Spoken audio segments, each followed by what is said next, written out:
अभी हाल ही में नेटफ्लिक्स पर एक फिल्म रिलीज हुई। नाम है लीव द वर्ल्ड बिहाइंड। आजकल अच्छी फिल्में बहुत कम बन रही है और ये उन अच्छी फिल्मों में से एक है।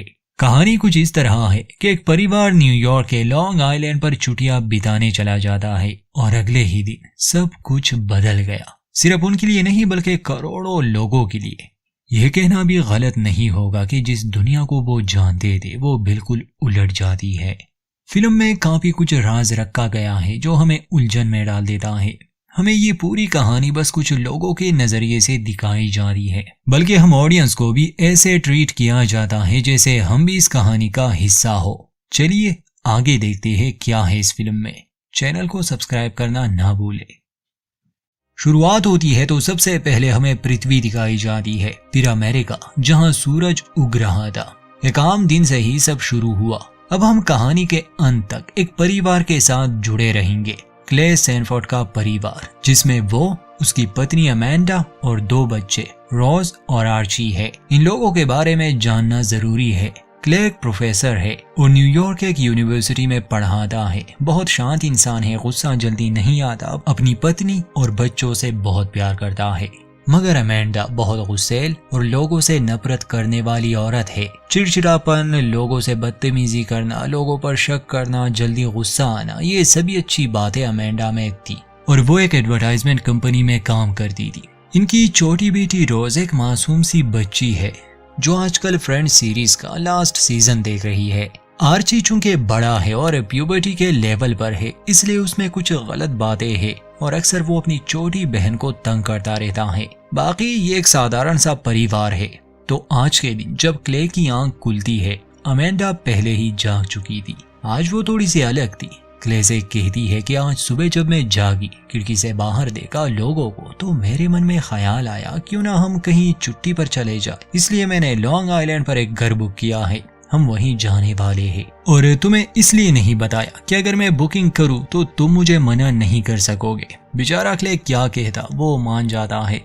अमेंडा बच्चों को तैयार करती है और अगले सीन में हम इस परिवार को अपनी गाड़ी में देखते हैं जो लॉन्ग आइलैंड की तरफ जा रहे थे। ये सभी काफी खुश थे। कुछ घंटे बाद ये उस घर में पहुंच जाते हैं जो अमेंडा ने ऑनलाइन बुक किया था। घर काफी शानदार था, इन्हें पसंद आता है। वहाँ एक पूल भी था, इसलिए बच्चे तो सीधा पूल में ही चले जाते हैं। क्ले गाड़ी से सामान ले आता है और अमेंडा कहती है कि मुझे मार्केट जाना है ताकि खाने पीने का सामान ले आऊं। अमेंडा खुशी खुशी मार्केट जाती है, अपनी जरूरत का सारा सामान ले आती है। पार्किंग लॉट में जब वो अपनी गाड़ी में सामान रख रही थी तो वो एक आदमी को देखती है जिसने बहुत सारा पानी और खाने का सामान खरीदा था। ये बहुत ज्यादा था किसी एक परिवार के लिए, मानो जैसे दुनिया का अंत होने वाला हो और वो इसके लिए खुद को तैयार कर रहा है।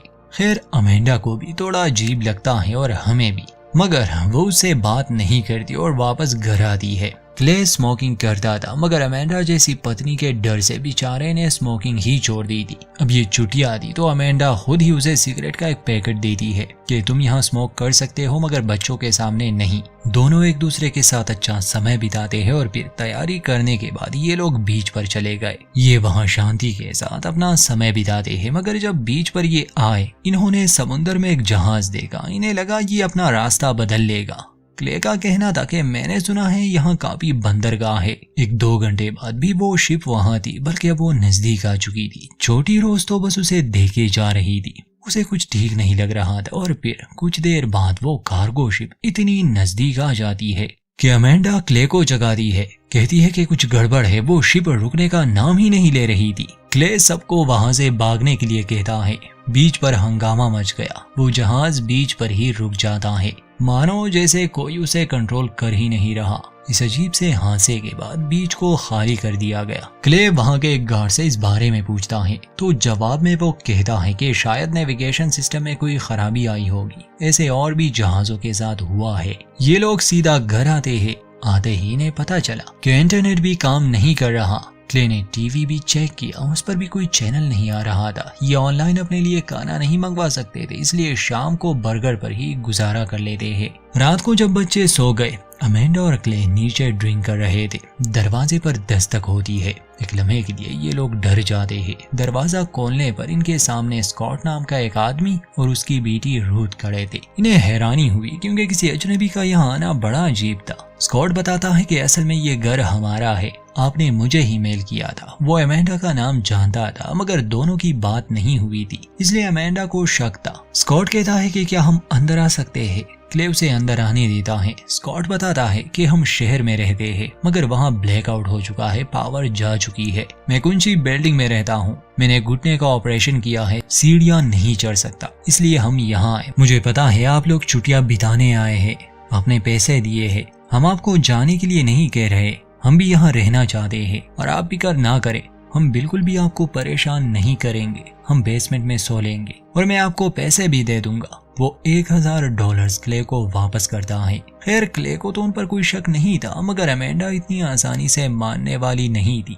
क्ले तैयार था कि अगर ये इनका घर है तो जरूर ये लोग यहाँ रह सकते हैं, मगर अमेंडा कहती है कि नहीं, मुझे अजनबियों के साथ रहने में दिक्कत है, हम आपको यहाँ रहने की इजाजत नहीं दे सकते। इस बार स्कॉट की बेटी रूथ थोड़ी भड़क जाती है, कहती है कि ये हमारा ही घर है। अमेंडा और क्ले अकेले में बात करते हैं। अमेंडा को शक था, अजीब अजीब से ख्याल उसके मन में आ रहे थे, मगर क्ले बताता है कि ये लोग मुसीबत में हैं, मुझे नहीं लगता वो हमें नुकसान पहुंचाने आए हैं। स्कॉट ने इनके सामने एक कैबिनेट को भी खोला था तो क्ले कहता है कि अगर ये इनका घर नहीं होता तो भला वो इसे खोल सकता था क्या, उसके पास चाबी थी। अमेंडा गुस्सा करती है कि घर में उनकी एक भी तस्वीर नहीं, वो झूठ बोल रहे हैं, घर उनका नहीं, वो गलत इरादे से यहाँ आए होंगे। क्ले समझाता है कि मैं उनसे बात करता हूँ, अगर मुझे थोड़ा सा भी शक हुआ तो मैं उन्हें जाने के लिए कह दूंगा। एक बार फिर से ये दोनों उनसे बात करते हैं। स्कॉट बहुत अच्छे से पेश आता है। अमेंडा कहती है कि ठीक है, मुझे अपनी आईडी दिखाओ, मगर एक समस्या आती, स्कॉट अपना वॉलेट कहीं छोड़ आया था। खैर बाकी उसकी बातों से तो ऐसा नहीं लग रहा था कि वो कोई सनकी पागल है, बल्कि अंदर ही अंदर वो काफी घबराया हुआ था। तभी रूथ टीवी चलाती है जिस पर आपातकालीन प्रसारण चल रहा था। हर चैनल पर यही था। स्कॉट ने जैसा कहा कि शहर में ब्लैकआउट हुआ है, यहाँ इंटरनेट का काम ना करना, टीवी पर कोई खबर नहीं, ये सभी बातें इन्हें उलझन में डाल देती है। खैर एक बात तो साबित हो गई कि सच में कोई गड़बड़ है, इसलिए स्कॉट और उसकी बेटी को वहाँ रहने दिया जाता है। हालांकि रूथ इस बात से गुस्सा थी, कहती है कि हम अपने ही घर में नौकरों की तरह रह रहे हैं, कल क्या ये हमसे झाड़ू पोछा भी करवाएंगे। सिर्फ स्कॉट को अंदाजा था कि क्या हुआ है, मतलब उसे शक था। स्कॉट असल में साइबर सिक्योरिटी में था। अगली सुबह रोज अपनी माँ को जगाती है, कहती है कि मुझे फ्रेंड्स सीरीज का आखिरी एपिसोड देखना है, इंटरनेट काम नहीं कर रहा, आप कुछ करें इस बारे में।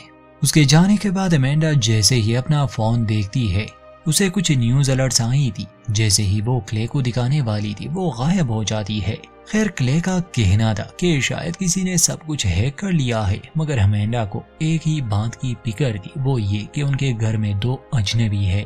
कॉफी पीने के बाद क्ले अमेंडा से कहता है कि मैं मार्केट जाता हूँ, शायद वहाँ कोई मुझे बता सके ये सब क्या हो रहा है। रूथ और स्कॉट जागते हैं, क्ले का पूछते हैं तो अमेंडा बताती है कि वो मार्केट गए हैं। वो न्यूज अलर्ट्स के बारे में बात करती है। ये सुनकर स्कॉट थोड़ा सा चौंक जाता है। अमेंडा पूछती है कि क्या हालात बेकाबू हो रहे हैं, तो स्कॉट मुस्कुराता है कि नहीं, मुझे यकीन है सब कुछ ठीक हो जाएगा। असल में वो इन्हें डराना नहीं चाहता था। वो एक कंप्यूटर वायरस के बारे में बताता है जो साल 2000 में बना था। उसने कई कंपनियों को करोड़ों का नुकसान कर दिया था। बाद में पता चला कि ये काम फिलीपाइंस के 2 लड़कों का है, तो हो सकता है कि अभी जो हो रहा है ये बात इतनी बड़ी नहीं हो, शायद सिस्टम में कोई खराबी हो। हमें ज्यादा इसके बारे में सोचना नहीं चाहिए। चाहे स्कॉट उन्हें हिम्मत ही क्यों ना दे रहा था, मगर हालात बता रहे थे कुछ ठीक नहीं। स्कॉट की पत्नी और रूथ की माँ प्लेन से कहीं जा रही थी, तो स्कॉट को और रूथ को उनकी भी चिंता थी क्योंकि सारे सिस्टम तो काम नहीं कर रहे। रोज जब बाहर थी तो उसे ढेर सारे हिरन दिखाई दिए, सैकड़ों की तादाद में। ये होना काफी अजीब था क्योंकि जानवर ऐसा बर्ताव नहीं करते। खैर स्कॉट अपने एक पड़ोसी के घर जाने के लिए निकल गया। घर का बुरा हाल था, सामान बिखरा पड़ा था और कोई ताबी नहीं। और क्ले जब रास्ते में था तो जीपीएस ने काम करना छोड़ दिया था, जिस वजह से वो रास्ता भटक जाता है। वो घबराया हुआ था। फिर वो वापस गाड़ी में बैठ जाता है, तब उसे एक घबराई हुई औरत नजर आई जो स्पेनिश में बात कर रही थी। फिल्म में इसे ट्रांसलेट नहीं किया गया, मगर इंटरनेट पर इसकी ट्रांसलेशन मिल जाती है। यह औरत बताती है कि वो अपने घर का रास्ता भटक चुकी है। पिछले 2 दिन से उसने किसी भी इंसान को नहीं देखा, उसे किसी को कॉल करनी है। एक तो क्ले को उसकी बात समझ नहीं आ रही थी, ऊपर से वो इतनी घबराई हुई थी कि क्ले उसकी कोई मदद नहीं करता और उसे वहीं छोड़कर वो निकल गया। थोड़ी देर बाद उसे एक प्लेन की आवाज आई। क्ले पीछे देखता है तो उस प्लेन से लाल रंग का कुछ गिर रहा था। वो गाड़ी भगाता है मगर असल में वो प्लेन पेपर्स गिरा रहा था, लाल रंग के पेपर्स जिस पर पारसी में कुछ लिखा था। वहाँ स्कॉट जब अपने पड़ोसी के घर आता है, वो तो उसे नहीं मिलता मगर उसे पता था कि उसके पास एक सैटेलाइट फोन है, इसलिए वो फोन ले लेता है। बच्चे इस सबसे अनजान थे, इसलिए वो जंगल में चले जाते हैं। अमेंडा और रूथ पूल के करीब बैठी थी। बच्चों को जंगल में केबिन नजर आया, दोनों अंदर जाते हैं। रोज अपने भाई को वो बात बताती है जब उसने बहुत सारे हिरन देखे थे, मगर उसका भाई इन बातों को सीरियस नहीं लेता, बल्कि उसे डराने के लिए वो एक कहानी सुनाता है। जब ये दोनों वापस आ रहे थे तो आर्ची को एक कीड़ा काट लेता है। स्कॉट उस सैटेलाइट फोन को ट्राई करता है मगर वो काम ही नहीं कर रहा था। और कुछ देर पहले हमें अंतरिक्ष में दिखाया गया कि अमेरिका का सैटेलाइट अपनी दिशा बदल लेता है। शायद यही वजह है कि अब स्कॉट के हाथ में जो फोन था वो काम नहीं कर रहा। वो बीच पर चला गया जहां समुद्र के किनारे एक प्लेन क्रैश हो चुका था और हर तरफ लाशें थी। दिल दहला देने वाला एक मंजर था। अजीब था कि वहाँ कोई जिंदा नहीं था, कम से कम जख्मी तो होने चाहिए थे। तभी स्कॉट को एक और प्लेन दिखा जो सीधा इस ओर आ रहा था। स्कॉट समझ जाता है कि ये भी यहाँ क्रैश होने वाला है। जान बचाकर वो भागने लगा। प्लेन सीधा समुद्र के किनारे क्रैश हो जाता है और पानी की एक बड़ी लहर की वजह से स्कॉट गीला हो गया। ये सब अपनी आंखों से देखने के बाद उसे समझ आ गई कि सच में हालात काबू से बाहर है। वो घर आता है मगर अपनी बेटी को सच नहीं बताता कि उसने एक प्लेन को क्रैश होते हुए देखा। गीला होने का कारण वो पूल में गिरना बताता है। वो रूथ को सूखे कपड़े लाने भेजता है और अमेंडा को कहता है कि सैटेलाइट फोन काम नहीं कर रहे। सब कुछ बंद हो भी जाए तो भी सैटेलाइट फोन काम करते हैं। अमेंडा को यकीन नहीं आ रहा था, इसलिए स्कॉट बताता है कि मैंने एक प्लेन को अपनी आंखों से गिरते हुए देखा। बच्चे अभी भी बाहर थे। तभी इन्हें एक आवाज सुनाई दी, एक तेज आवाज। इन्हें अपने कानों पर हाथ रखना पड़ा। अमेंडा को बच्चों की फिक्र थी, इसलिए वो जंगल की तरफ चली जाती है। खैर बच्चे उसे मिल गए, वो उन्हें घर ले आती है। सब ठीक थे मगर क्ले अभी तक घर नहीं आया था। आर्ची का कहना था कि पता नहीं वो आवाज किस चीज की थी, पर मैंने कान सही से बंद नहीं किए थे और अब मुझे काफी अजीब लग रहा है। अमेंडा बच्चों को कमरे में भेज देती है और स्कॉट से पूछती है कि बता वो क्या था, तुम्हें इस सब की जानकारी है? स्कॉट बताता है कि ये किसी प्लेन की आवाज नहीं हो सकती, ना ही ये कोई बम था।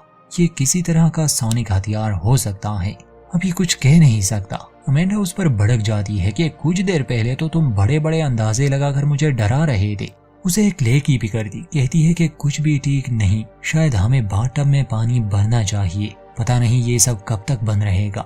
ये बात स्कॉट अपनी बेटी से छुपाना चाहता था मगर अब वो जान गई। इस बात से वो काफी दुखी हो गई। तब अमेंडा बताती है कि 2 दिन पहले मैंने एक आदमी को मार्केट में देखा था। वो जानता था कि ये सब होने वाला है। उसने ढेर सारा पानी और खाने का सामान लिया था। स्कॉट बताता है कि वो डेनी है, वही कॉन्ट्रैक्टर जिसने मेरे इस घर को डिजाइन किया है। वो हमेशा इन हालातों के लिए तैयार रहता है और शायद उसे इस सब का अंदाजा हो चुका था। इतने में क्ले भी लौट आया जो काफी डरा हुआ था। वो बताता है कि मैंने रास्ते में एक प्लेन को देखा जो ये पेपर्स फेंक रहा था।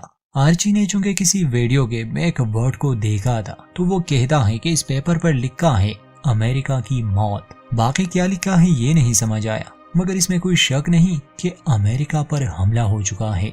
किसने किया नहीं पता मगर हालात ठीक नहीं थे। जान बचाने के लिए अमेंडा और क्ले अपने बच्चों को लिए वापस से शहर जाने का फैसला करती है। स्कॉट उन्हें सलाह देता है कि ऐसा मत करो, शहर के हालात बदतर होंगे, तुम लोगों को यहीं रुकना चाहिए, यहाँ सुरक्षित रहोगे तुम। अमेंडा और क्ले उसकी बात नहीं मानते और हाईवे के लिए निकल जाते हैं मगर वहाँ ढेर सारी टेस्ला कार्स जो ब्रांड न्यू थी एक दूसरे से टकरा चुकी थी। उन्होंने रास्ता ब्लॉक कर दिया था, उसमें कोई भी नहीं था। वो ऑटो मूड पर थी।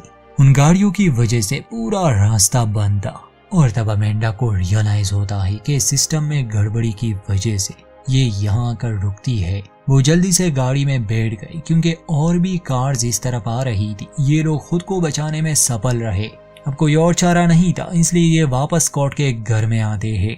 सभी लोग काफी परेशान थे। अमेंडा के कहने पर क्ले बाथटब में पानी भरने लगा। रूथ उसके पास आती है और पूछती है कि क्या आप मेरे साथ स्मोक करेंगे। दोनों ही टेंशन में थे, इसलिए वो उसके साथ स्मोक करने लगा।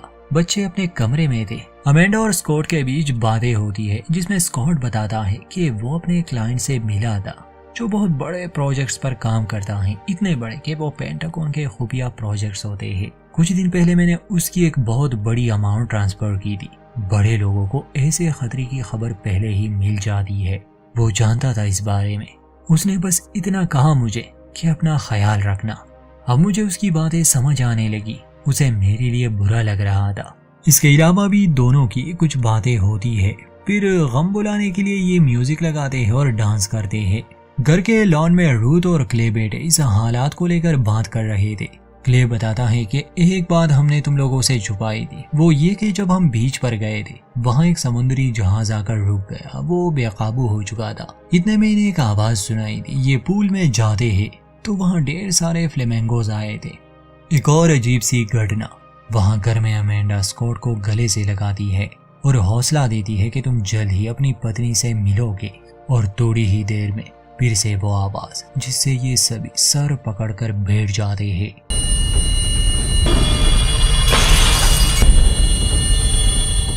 कुछ देर बाद वो आवाज बंद हो गई, मगर अब सभी को काफी डर लग रहा था। इसलिए क्ले का परिवार एक ही बेड पर सो जाता है और रूथ अपने पिता के साथ। रात को छोटी रोज, जिसे नींद नहीं आ रही थी, वो अपनी माँ से कहती है कि मैं इंतजार करते करते थक गई। सुबह इससे भी खतरनाक हालात थे। जब ये उठते हैं तो आर्ची के दांत गिरने लगे।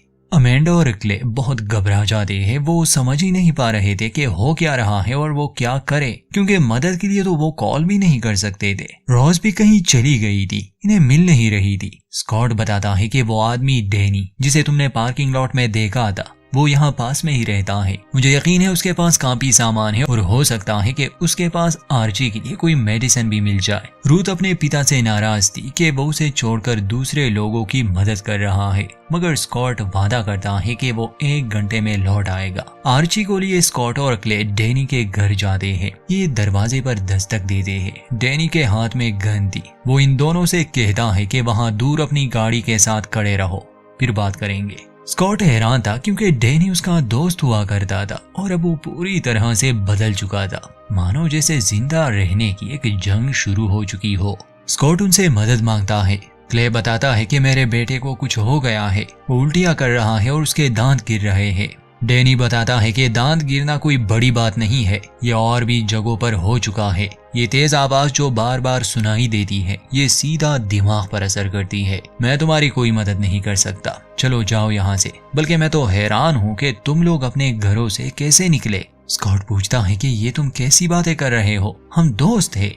डैनी कहता है कि वो सब पुरानी बातें हैं, अब हालात बदल चुके हैं स्कॉट, हम पर हमला हो चुका है, ये एक युद्ध है और मुझे जो सही लगता है मैं वही करूंगा। मुझे अपने परिवार को सुरक्षित रखना है और तुम्हें भी। क्ले कहता है कि भला हम कहाँ जाए, कौन हमारी मदद करे। स्कॉट और डैनी में बहस छिड़ जाती है। दोनों एक दूसरे पर बंदूक तान देते हैं, मगर क्ले उनके बीच आता है, दोनों को समझाता है। डैनी से विनती करता है कि प्लीज हमारी मदद करो, मेरी जगह आप होते तो क्या करते, मैं पैसे देने को भी तैयार हूँ। तो डैनी कहता है कि जब सरकार ही नहीं रहेगी तो पैसों का क्या फायदा। खैर अंत में वो मदद तो करता है। जाने से पहले वो बताता है कि ये काम कोरियंस का है या फिर चाइनीज का। अमेरिका ने इतने सालों में काफी दुश्मन बना लिए और वो सब एक हो गए। क्ले उसे वो पेपर दिखाता है। उनका मानना था कि ये ईरान का काम हो सकता है। जो भी हो, किसी के पास भी सही जानकारी नहीं थी। डैनी बताता है कि फोन्स बंद होने से पहले मेरे दोस्त ने सैन डिएगो में हुए ऐसे ही एक घटना का जिक्र किया था, मगर वहाँ जो पेपर्स गिराए गए थे वो चाइनीज में थे। खैर स्कॉट, क्ले और आर्ची वापस से कार में बैठ जाते हैं। जाने से पहले स्कॉट क्ले से पूछता है कि मुझे बताओ, क्या तुम मेरे साथ हो, मुझे ये जानना है। क्ले पूछता है कि तुम ऐसा क्यों पूछ रहे हो, तो स्कॉट समझाता है कि मुझे शक पहले से ही था कि ऐसा कुछ होगा। आजकल के दौर में अगर किसी देश को खत्म करना हो तो 3 चालों वाला एक दांव खेलना होगा। पहली चाल, किसी भी देश की सरकार को अगर तोड़ना हो तो उन्हें आइसोलेट कर दो, उनके कम्युनिकेशन और ट्रांसपोर्ट को पूरी तरह बंद कर दो, अपने निशाने को लाचार बना के दुनिया से तोड़ दो। और जो हुआ हमने देखा फिर दूसरी चाल में गुप्त हथियार का इस्तेमाल होगा और गलत जानकारी से उन्हें इतना डराओ कि वो एक दूसरे पर ही शक करने लगे। हर कोई अलग अलग कहानियां बनाने लगेगा, डर का एक माहौल बन जाएगा, यानी उनका निशाना और भी कमजोर हो जाएगा दिमागी तौर पर। वो अपनी रक्षा नहीं कर सकेंगे। जहां पर दुश्मन या हमले की वजह नहीं दिखेगी वहां लोग एक दूसरे के ही दुश्मन बन जाएंगे। अगर ये दो चालें कामयाब हुई तो तीसरी चाल खुद ही एग्जीक्यूट हो जाएगी। क्ले पूछता है कि तीसरी चाल क्या है, तो स्कॉट जवाब देता है कि गृह युद्ध और दुश्मन के लिए युद्ध का अंत, क्योंकि तब सरकारें टूट चुकी होगी, कोई कानून नहीं रहेगा। और ऐसा ही हो रहा था। वहां दूसरी तरफ हम रूथ और अमेंडा को जंगल में देखते हैं जो रॉस को ढूंढने निकले थे।